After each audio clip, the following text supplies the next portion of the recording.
With the best of respect to our next presenter, Paul Beetham, the next presentation is a bit perverse.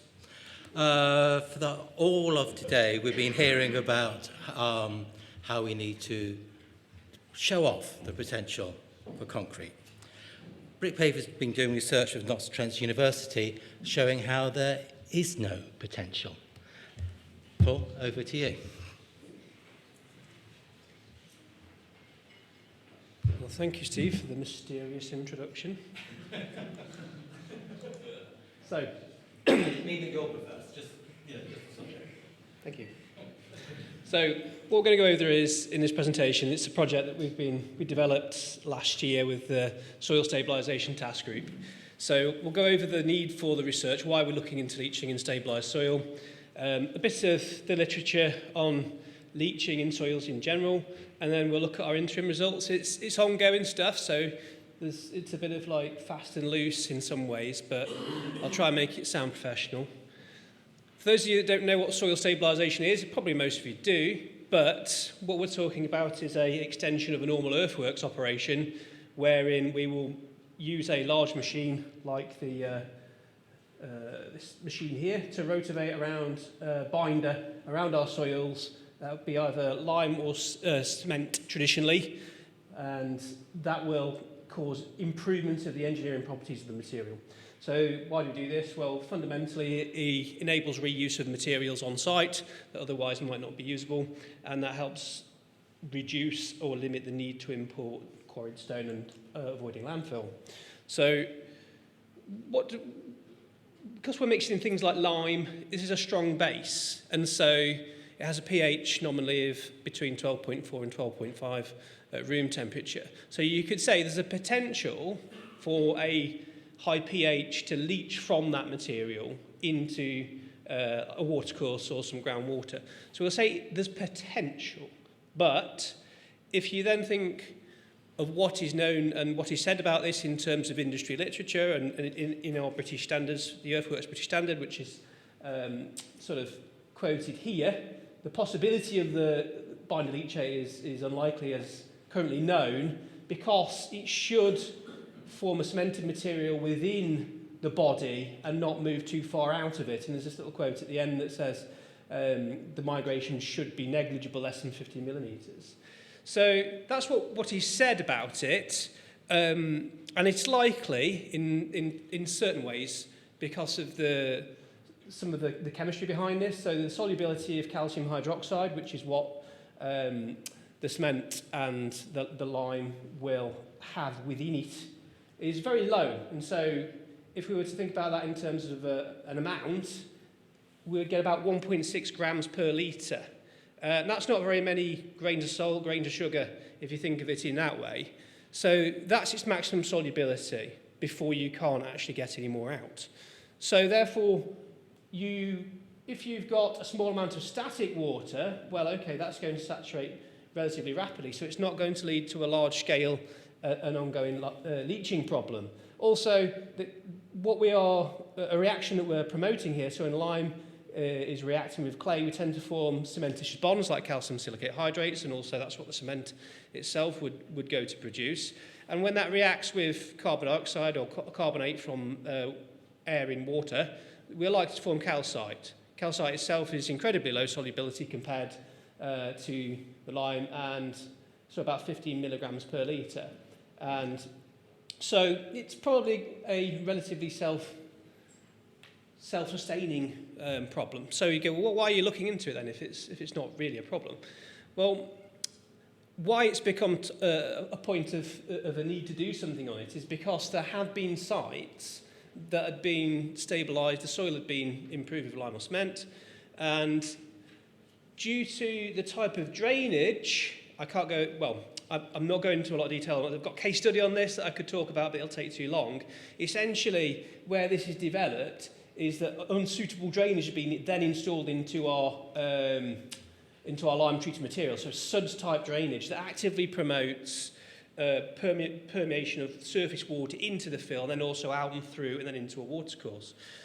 You shouldn't do that, by the way, because it's not a good thing to do generally, is to direct water into an earthwork, because it's generally not going to do it any favours in terms of its engineering properties, but also it specifically says don't do that in the SUDS manual, the Syria guide for that. It specifically says do not install infiltration drainage into cement-treated material. So it's not a good idea, but it happens. And this is where you get an increase in one initiative. I suppose it's sustainable. We're promoting sustainable drainage. We want to try and have more natural infiltration of water rather than it going into our water treatment systems. So it's generally a good idea. It's been more widespread and more promoted. But that then leads to more people doing it, and therefore more people doing the wrong thing in a certain set of circumstances. So that's why it's kind of increasing, I suppose, on the radar of the Environment Agency, because they're aware that they've then had these problems on sites where you've had a high pH discharge into a river, and then they are quite attentive about how it gets put correct. So it's come on the agenda of regulatory bodies. We then also became aware of BritPave members being challenged over the use of cement stabilisation, and particularly the challenge that was put forward on a site was that the question was asked, can you prove that it won't be a chromium-6 problem? Will you get chromium-6 leaching into an aquifer or a watercourse? Chromium-6 is cancerous. There's no real specific reason why that would happen, because the cement industry has gone to a lot of effort to introducing processes to put iron oxide into their cement so that when it hydrates, the chromium-3 remains non-oxidized or in a lower oxidation state, so it would not be the cancerous or the bad form of chromium-6. So there's no reason to think why stabilisation would suddenly cause that, but that was the logic, and if there wasn't a strong and robust case to say that wouldn't happen, then you can just be refused the permission to go forward, and indeed that's in those examples that's what happened. So that introduced the need. We need to have a response to this as BritPave as a body. How can we control the narrative to reinsert some sense, I suppose, into this supposed problem? So this is now a bit of the background, a theory of how water would flow through soil. So on the left side here we've got an example of a very dry material. So if compacted dry of an optimum moisture content, you're going to end up with a clod flow based process where water will flow with quite high permeability around the individual clods of your treated material. Whereas if you have a wet of optimum moisture content material that is well conditioned and then compacted, you're going to have a pathway where the water has to go through the whole mass, and therefore the permeability becomes much less, and the likelihood of anything leaching through that is also less.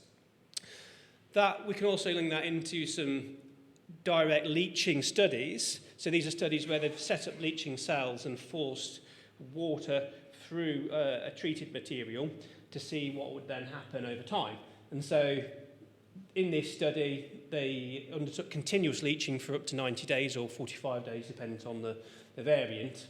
And so some things that we can see, it's quite on the left side here, we've got quite a high dosage of binder, so 6% hydrated lime, which is about 4%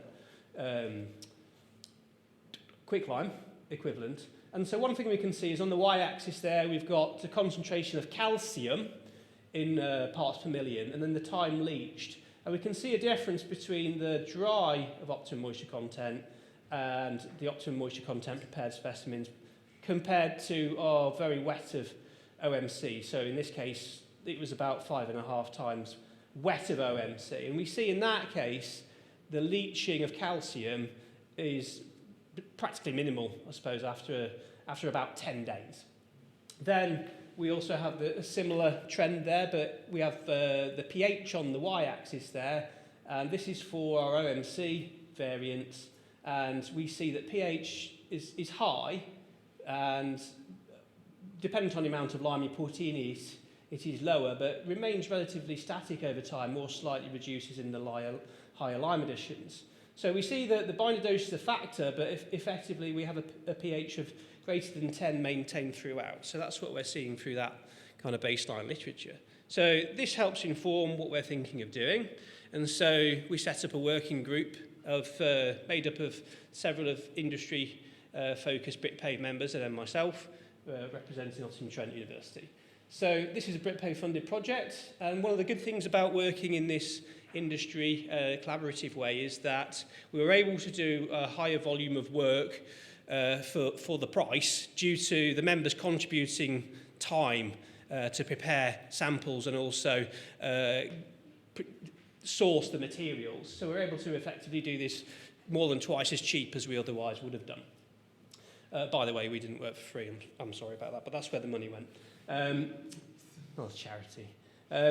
So what we did was we sourced 3 soils, or should I say Balfour Beatty Vinci, and combined stabilisation, sourced 3 different sources and classified them. So we had grade 4 Mercia mudstone, which is low plasticity material, and we had a glacial till material, again a plasticity of about 18%, and then we had a London clay material to be a higher plasticity and a higher clay content. Unfortunately though, the London clay did also have a high sulphate content, and that did indeed lead to problems with the preparation of them because they swelled. And so we couldn't continue with the London clay one because of that problem. So we ended up using only the 2 soils, but still we've got 2 different soil types, so that's useful. And for each soil type, there were 30 U100s, so that's 100mm diameter, 200mm long cylindrical specimen, and 10 different batches with proportions of quicklime, 1.5%, 3%, 4.5%, and then a lime and cement, 1+2 and 1+4% cement. And we prepared optimum moisture content and wetter optimum moisture content to see differences. So preparations were consistent in terms of mellowing, 2 hours mellowing, and then 28 days cure before they were then set into leaching conditions. Although we don't have this data at the moment, we undertook chemical elemental testing on the host soils to see what is in there in terms of if we do acid and base digests, absolutely the most extreme dissolution, what could we possibly get out of this soil to set a baseline of what can leach from soils, absolutely possibly. And then we did 1:10 solid to liquid ratio end over end leachates of those host soils and also each stabilised batch.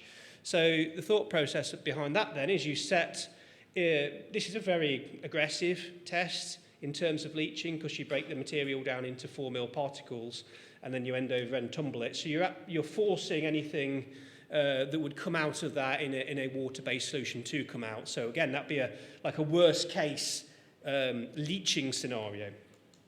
But then the main thing to try and relate it more to the practical side, although it's still an artificial test, we then had tank tests to do on the main lot of the U100 specimens that we prepared. So this is the British Standard test that we're following. We're not doing anything particularly innovative with the test method.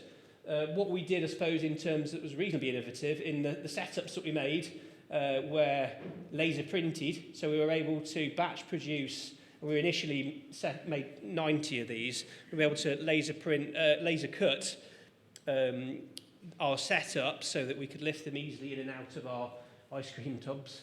That would be the leaching vessel. So we could do this again at the relatively high numbers of tests we're doing here, 90 planned at quite low cost. So the idea with that is that you then leach the sample in our laboratory grade water, and then you replace the water at intervals, so up to 8 intervals that are predetermined by the standards, and that's for up to 64 days. And then at each of those intervals, so we've got 8 LU8s, we then test those for electrical conductivity and pH, and then also we did a suite of chemical testing looking for toxic or heavy metals that would then defend the case that we're doing horrible things to water. So what have we got to date in terms of results? So most of the soils have had their 8 LU8s analysed, so we're towards the end of the British Standard test. And we have all the electrical conductivity and pH tests for those.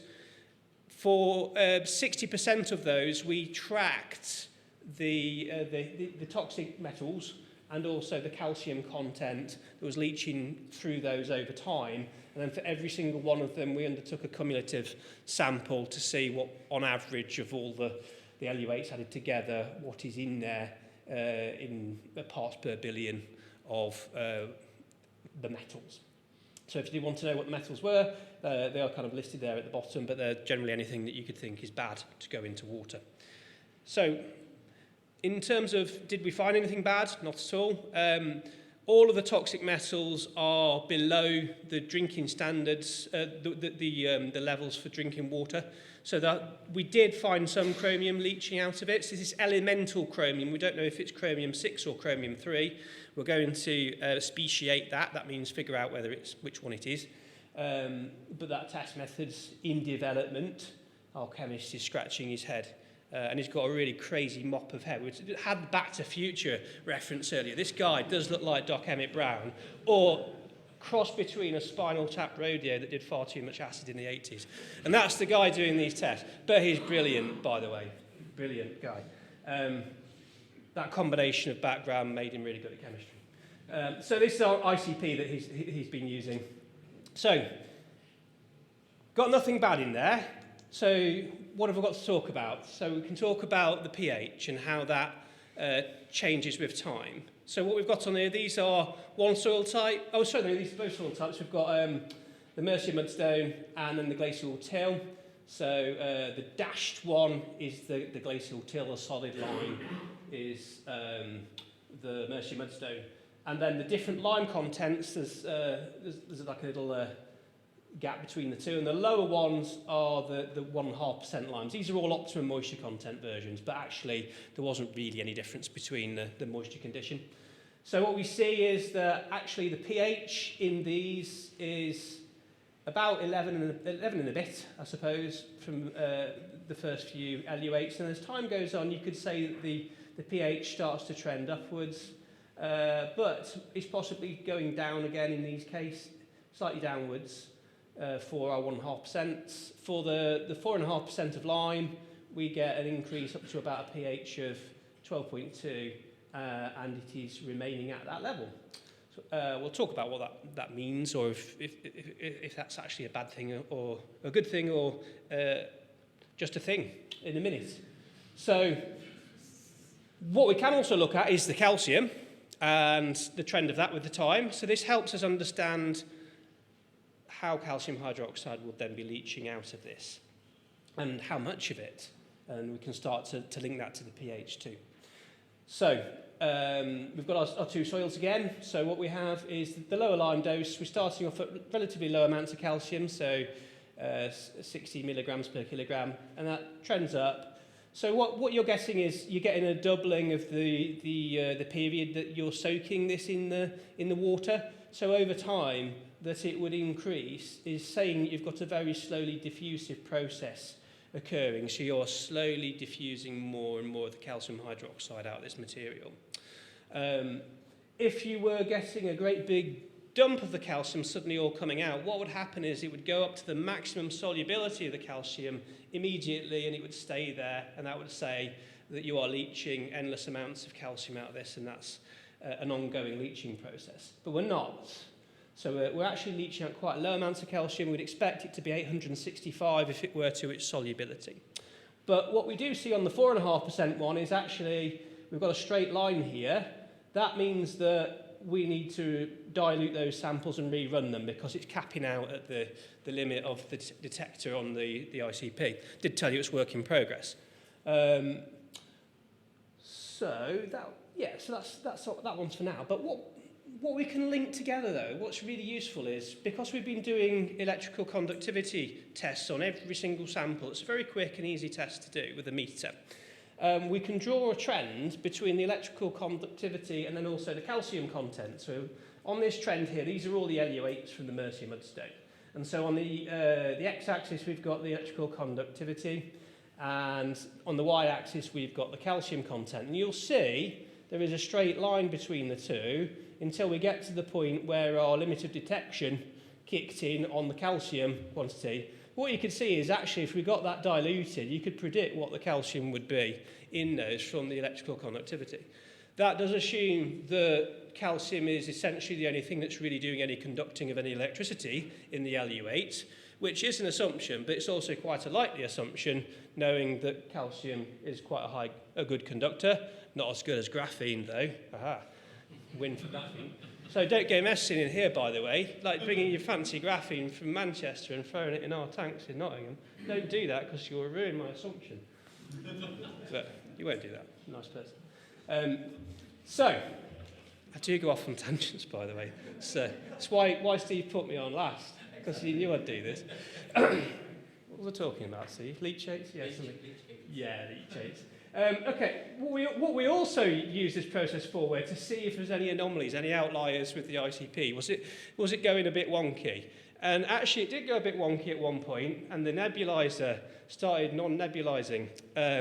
And I don't know what that means, but the Back to the Future guy knows perfectly well, and then he spent ages fixing it and had to redo all the tests again.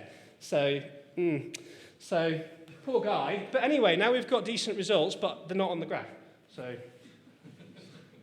but trust me, they are going to be good. Right, so, is there a point to any of this? Yes, there is. There's a point to this. Right, so, what we are seeing is that calcium is very slowly leaching over time. So what the tank test is, it tells us the release mechanism. So we said before, we do the 1 to 10 end-over-end tumbler method, and that tells us what you can get out of there if you force it to come out, right? It doesn't tell you how easy it is for that to leach out. The tank test does. And what it's telling us, it's a very slow process for the calcium to come out. Because, and as I was kind of saying it on the graph, we would expect the maximum calcite to go with the solubility of what we already know is very lowly soluble material anyway. It should have capped out at 865 milligrams per litre. So what we're seeing, we've got a very tortuous pathway for the water to pass into that sample, to be able for it to get to where the calcium hydroxyl has managed to get to with its own diffusive process, and then start to leach it out and then diffuse it back into the water and into the tank test water. That process is clearly very slow to occur, and it's we've taken the results through the process that are in the British Standard Annex, and it will define what is the process. Is it a dissolution mechanism? Is it a diffusion? Is it a depletion? Depletion means that the results would become less over time. So what we're seeing is it's not depleting in terms of the calcium. It is actually increasing at a rate that signposts diffusion, a slow process. Now, the pH. So we were talking about these results, and some of the guys in the working group were saying, these are high pH numbers. That's not really helping our case, Paul. You said that you were going to help us if we did some work, and you're just actually telling us there's a high pH, and that's not helping this argument that you could get high pH into a watercourse. Well, what we have to understand is it doesn't take very much calcium oxide to raise the pH of water to 11.27. That's very precise. But this was done by some very precise people in 1965. So 0.064 grams per litre of calcium. 0.064 grams. That is not much at all, right? I would challenge you to weigh that out without a lot of time and effort on a very fancy scale. It's not very much, right? And that will get you to a pH of 11.27, 1.16 grams to get you to a pH of 12.5. So you do not need very much calcium to cause that raise. Okay, how is that helpful? Still helpful, Paul. Right, what we can do at the end of the test, because this all helps us refine our test method, we are going to undertake at the end of this, on our cumulative samples, an alkali acid reserve test. It's basically a titration that will tell us, once completed, how many litres of water would we need to put this in, because we put it in a tub of 6.5 litres of water, which is what the standard told us to do based on its volume. So we then are able to calculate how many litres of water does it actually need to be diluted into before the pH will then get down to a number that would associate with what environment agencies are happy with in watercourses. For example, a pH of 9 is a common number that they are satisfied with to discharge into rivers from a discharge point from an industrial process. So we can work that out. We can figure out how much water it needs to see and start to put some numbers on that. Right. So the other thing that we have to think about is we only let these things cure for 28 days. The reaction of lime with clay is very slow. And I'll just, first I'll say why that is. So when you have a high pH, what you do is you essentially dissolve or melt or break down silica and alumina from the edge of clay or alumina-silicate minerals. And then they bind together and they form something bonding, such as calcium silicate hydrate, right? So that's the process that has to occur, but it's a very slow process. And this is some data that is from another linked set of work on the same soils, on some Mercia mudstone we did for HS2.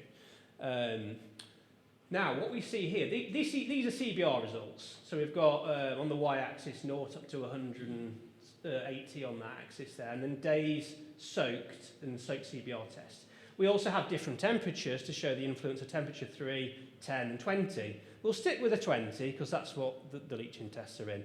But do you see, we take, yes, we get an increase in our CBR value, the strength of these values from day 0, but to get to a substantial, it's a very big number by the way, 138% CBR, it's a big number. But that took 90 days, and then for the 3% lime additions, it continued to increase to 163 days. So it's a slow cook. For this calcium that's been added in there to be converted into something else that might be a bit more crystalline and therefore harder to break down and harder to leach out, it takes time.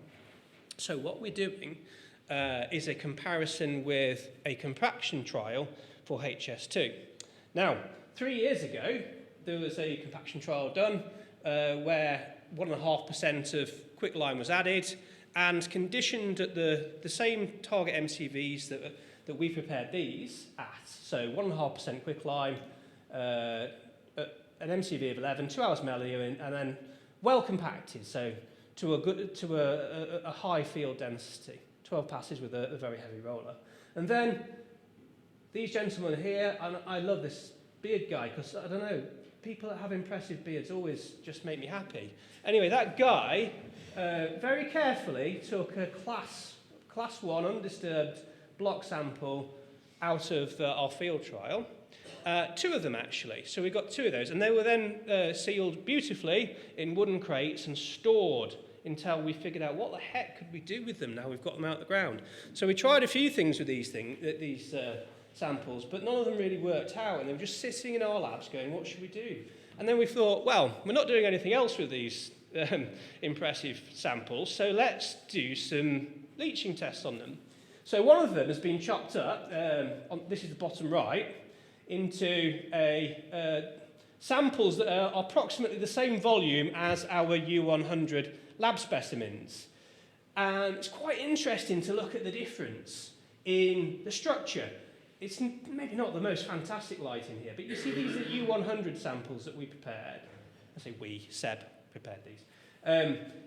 They're well made, but they are a little bit clotted. So there is a pathway. And if you can sort of see a surface clodding, then water can get through there reasonably well, you know, easier than, for example, here is our field compacted specimen, which has a very dense structure. You can't see any clod-based structure in this, it is dense. Now the difference in compaction here is one thing. So these were compacted at 2.5 kg normal Proctor compactive effort. These were compacted in the field with a great big roller with 12 passes and very well field compacted.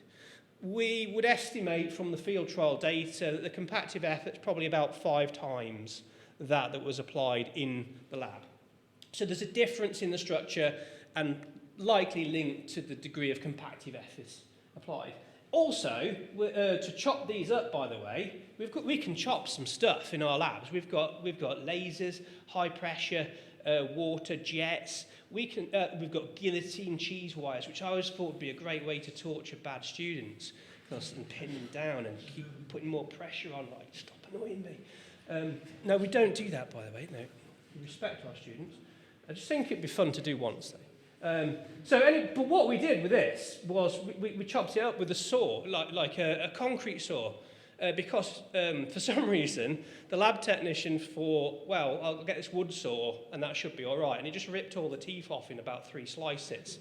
And so we went and got a concrete saw, and with a bit of effort, we're able to then saw it into these specimens. We're also going to take a whole big one as well, one of the big 300 by 300 by 300 cubes, and do a great big tank test with a little drain at the bottom of it so we can let the water in and out. So we're going to do that as well. But at the moment, we've got some results from these. And this I find quite interesting now to relate it to the field condition. So this is the same plot I showed you earlier for the Mercia mudstone, 1.5 and 4.5% lime. So we're comparing it to this one here, the black line. These are now the first 3 LU8s from here, and these are the electrical conductivity readings from there. So all things being equal, they would have been close to each other. But what we're seeing is we're practically leaching hardly anything that's conducting any electricity. We haven't got the calcium test, but we've got a correlation between electrical conductivity and calcium already. And so we know that there's going to be about 20 milligrams per litre of calcium. The pH of these, we see, we've also got those pH results. We've got about 10.8 maximum, 10.5 to 10.8. And what did we note earlier? 0.064 grams per litre of calcium oxide to increase the pH to 11.27. So it's even less than that then, okay, by sort of comparison. So when we're able to complete the testing on this, we've got more testing to do, by the way. We're doing strength tests on this. We're doing unconsolidated, undrained track seal tests to prove the durability of this as well, having gone through all these leaching cycles. We're extending the cycles to 128 and then 256 days for some of them, just to give it even more leaching time. We're doing permeability tests on them, because fundamentally there's a link between the ease of water passing through these, and that will allow us to quantify the amount of water that could flow through these specimens in, say, a year. And if we prove that we've got very low permeability, we can then start to, say, quantify that, because if you've got a permeability of 10 to the minus 9, then it will take a year for water to pass 300 millimetres through that sample. And we can quantify what that would be as a total amount of water and link that back into, now if you put that into a river, it only needs to see X litres of water before the pH is small. So we can link it back into something fundamentally useful when we've completed all these tests. It's just we haven't done that yet. Come back next year, Steve. Dance. So in summary, 60 by U100 lab tests were done at different binder contents and different preparations. Essentially, we've leached no heavy metal of any concern out of those, which we expected, but we can now prove that. We do see that when we have limited cure and lab prep, we can leach out some significant amounts of calcium, I suppose, but it's still small.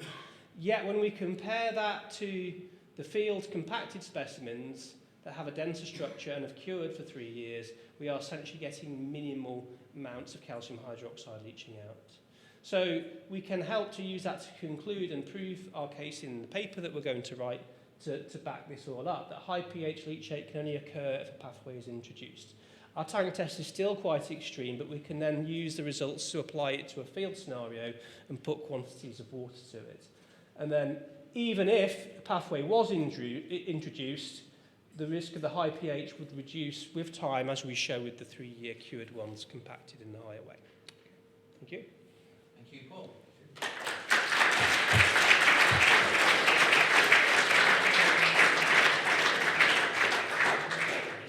time for the conference, any questions? All you. Driven them into silence. No, there's dumbstruck boredom. Exactly. Paul's here later on today, so if you've got any questions then, please feel free to ask. What I take from today is that concrete doesn't have to be the problem. If anything's shown by today's presentations, it's got the potential to be the solution. And I would like to thank all of our presenters today for showing just how it can, how the new thought, new innovation, fresh ways of thinking are showing how concrete can be a future solution and not a future problem.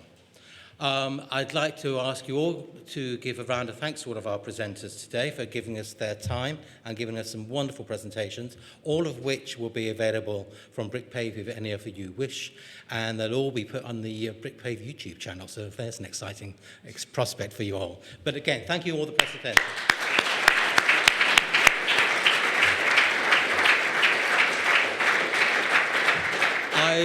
I would also like to thank all of you for coming out today and spending the day at the BrickPave conference. It's great to see you all. It's great to have that networking opportunity. So again, my thanks to you guys for coming out today. Thank you.